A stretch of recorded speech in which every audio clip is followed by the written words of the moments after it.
With a rapidly evolving technological landscape and an increase in data value, organizations now more than ever depend on their leaders to guide them through uncharted territory. Janine Anthony Bowen, co leader of both the Privacy, Governance, and Technology Transactions team and the Digital Transformation and Data Economy team at Baker Hostetler, gets an inside look at how chief information officers across industries are tackling trends and planning for the future. Janine sits down one on one with current CIOs in the new series, Technology from the Top: AI, Data, and the Future of Business with Today's CIOs. I'm Amy Kottman, and you're listening to Baker Hosts. On today's episode, Janine speaks with Shannon Johnston. Shannon is the Chief Information Officer and Senior Executive Vice President at Global Payments, Inc., a leading worldwide provider of payment technology and software solutions. She is a proven IT leader with demonstrated success leading global multinational teams specializing in technology transformation and delivery. Let's give it a listen. Shannon, in addition to your current role as Senior Executive Vice President and Chief Information Officer at Global Payments, you have developed a track record of leading global multinational teams across the technology ecosystem and across industries. Over the course of your career, you've been CIO at an advertising and marketing company, COO at a SaaS e commerce company, and Chief Technology Officer at a national nonprofit. You currently serve as technology chair on the board of a German multinational corporation. And you've also been widely recognized for your contributions to the tech community. Most recently, as one of the top 25 financial services chief technology officers by the Financial Technology Report, and as a woman of influence by the Atlanta Business Chronicle. These experiences have given you a cross industry, international perspective on these issues. In my technology focused law practice, I am always looking at the ways technology leaders are viewing our most challenging topics of the day. And you are definitely a key voice in this conversation. I'm super excited to talk with you today. Shall we get started? Yes, please. All right. First question: is all the noise in the marketplace and pop culture around artificial intelligence, generative AI in particular, justified? What do you think? I do think it's justified. I think it's game changing, Janine. I'm just amazed at both the personal capabilities and use for AI as well as the business capabilities and use for AI. I believe it could be a differentiator for both people in terms of being an employee, being at work, employee satisfaction, ways to automate rote or parts of roles that are less interesting to allow employees and resources to really focus on things that are more fun in their role. Plus, I think from a differentiation factor, I think it's really interesting in terms of products and services and a way that companies can really get ahead and be a first mover of sorts. Okay, so you've answered this question a little bit, but let's dive a little more deeply from the differentiation perspective. So, how will businesses be affected in the new era of AI? Let me add a little more to that. Given what you just talked about as a differentiator, do you see that differentiation because companies will determine unique ways to deploy AI that create competitive advantage?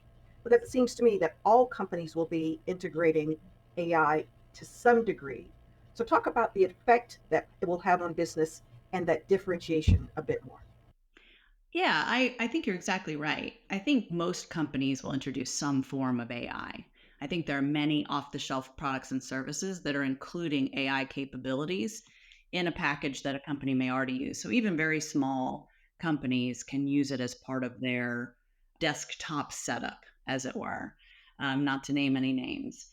But I will say, I think that larger enterprise organizations will use it in a more bespoke manner to really differentiate their products and services. And so I think that there are really unique ways to use it. And I'll pull from my past experience in SaaS e-commerce. I think there's some amazing ways to evaluate a customer and to increase loyalty, increase the size of a shopping cart, for example, recommend products and services to customers, all using AI. I think there's a lot of opportunity there we're already seeing it in the market today. But I think for each company, depending on their products and services, I think there are really interesting ways to use AI to help either increase their loyalty of their customer base or increase, the subscription that a customer has to their products and services.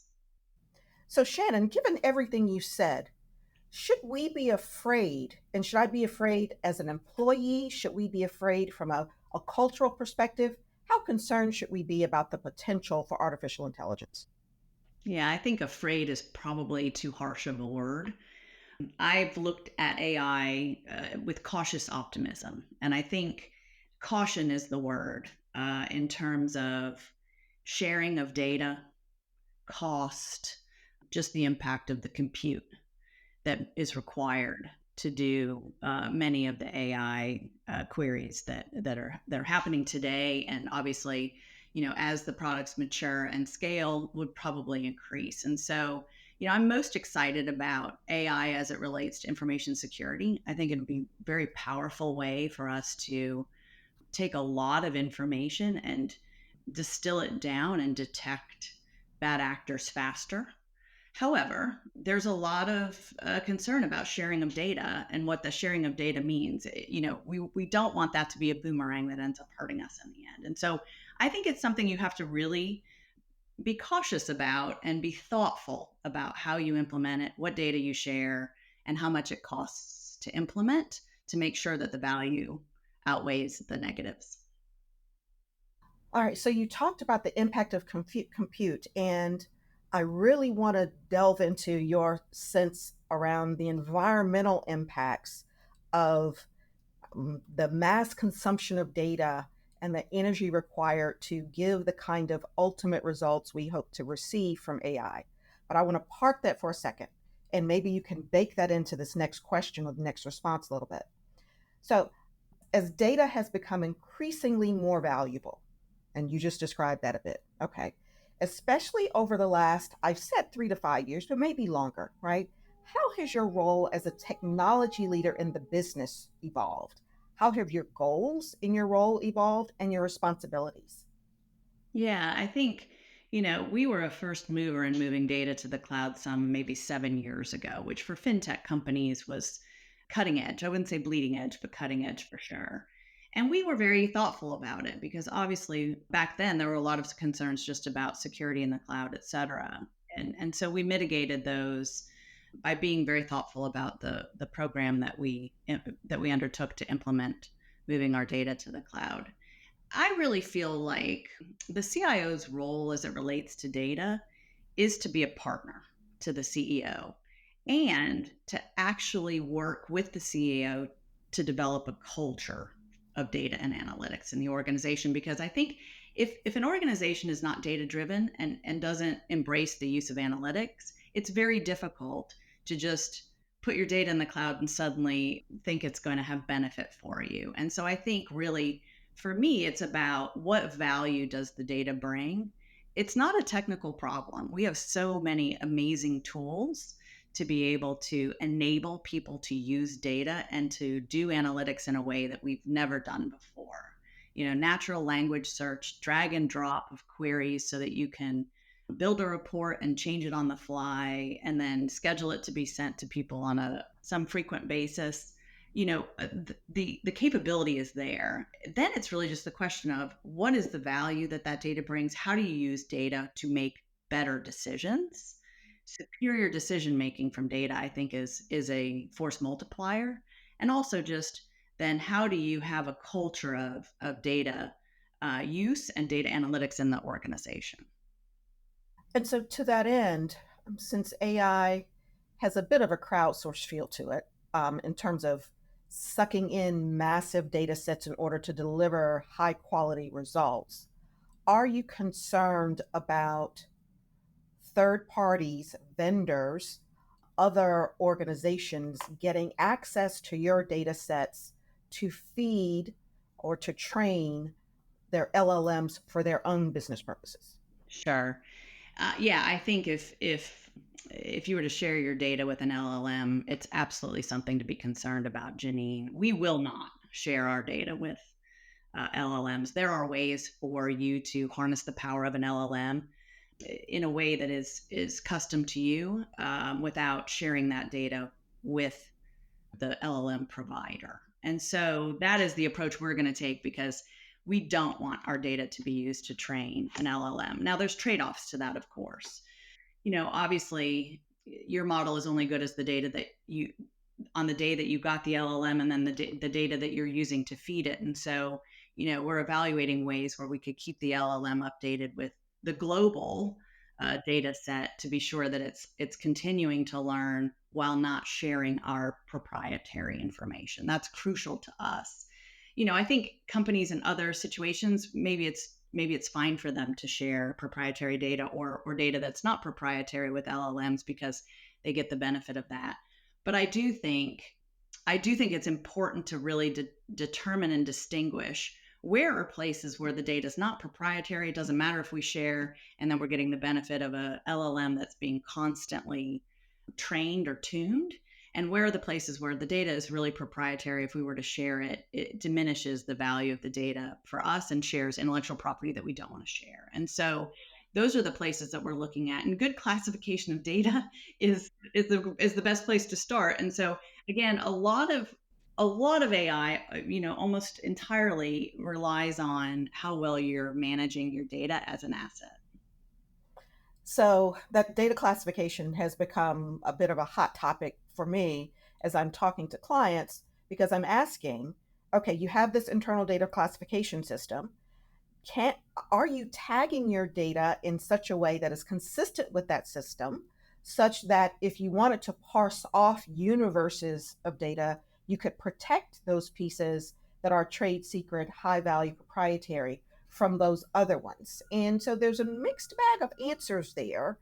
Are you paying more attention to data classification inside of your business for that very reason?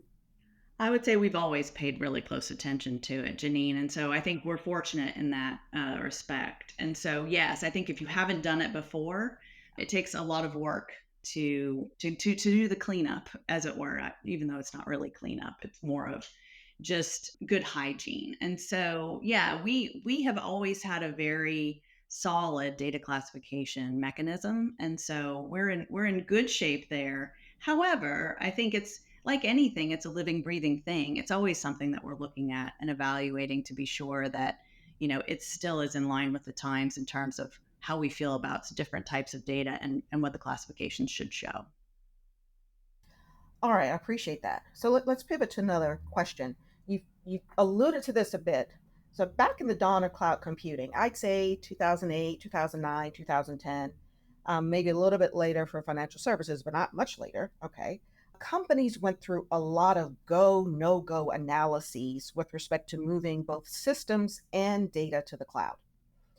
And you talked about that a little bit in your prior response.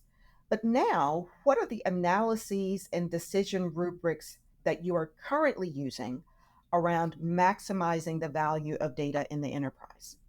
Yeah, I think it's somewhat the same, Janine. I think, obviously security is number one.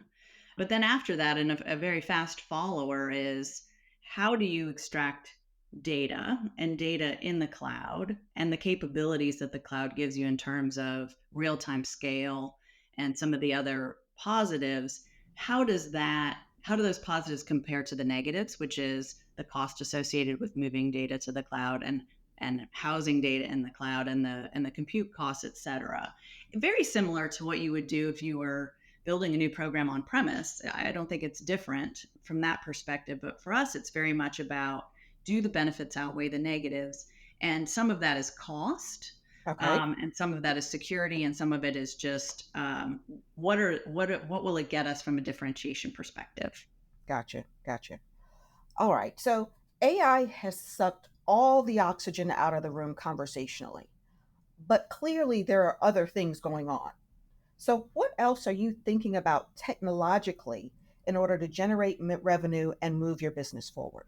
Yeah, that's a really good point. I think, foundationally for us, we always are trying to be frictionless with our customers. It's a big word for us, and a way that we are trying to figure out, how do we create technical capabilities that are easy for our customers to use, either small business or large enterprise, in terms of integration with that capability or use of that capability. And for us, it really is taking huge monolithic capabilities that maybe live on premise today and moving them to the cloud in a microservices approach, and having them be accessible through API, et cetera. Having the ability to stream your own data as a customer, especially as an enterprise customer, is hugely important, because they have technology teams that are, world class. And so they can do a lot in a bespoke manner for themselves if you enable them to do that. And so for us, it's about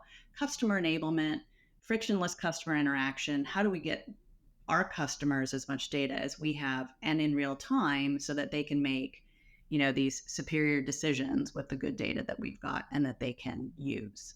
Interesting.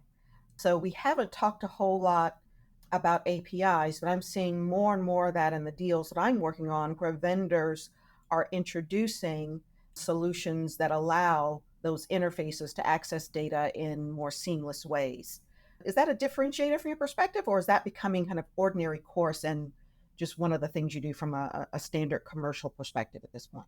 While I think it is table stakes, Janine, I do think that it can be a differentiator, because instead of a customer sending us a request to say, this is what I want the system to do, or these are the analytics that I want you to do for me, they can plug into an API, pull the data back, and do whatever they want as Yeah, quickly as they want. And so I think, yeah, depending on the size of the organization and their technical capabilities, some of that is table stakes, but I do think that there are ways to make that differentiator. okay. We recently built a product to do event streaming, which I think is going to be game changing for a lot of our customers, because they're going to see in real time the things we see in real time. And so I'm really excited about what can be done using these technologies. Interesting. So more transparency for your customers with respect to the data that they're housing in your systems. Absolutely. Interesting. All right. So let's close with this. This has been a great conversation, but I just can't help but ask. I have a son that's a computer science major, and I am really curious about what words of wisdom would you have for him and the next generation of leaders, both in technical and non-technical disciplines. Yeah, I think I recently got asked a question, which is, what do you look for when you hire? And I answered, intellectual curiosity. It is the absolute number one thing that, to me, is a differentiator for team. And so I think my advice to anyone is, be intellectually curious. I think it really means that you're a good listener. It means that you're inquisitive and you want to learn. If you're a constant learner, I think there's nothing you can't do. And so that is my advice, is to be very curious. Got it. I will pass that on. I appreciate that notion of really just wanting to know more. There's so Yeah, much in the world to know. Want to know it, right? right. That's Yeah, exactly right. perfect.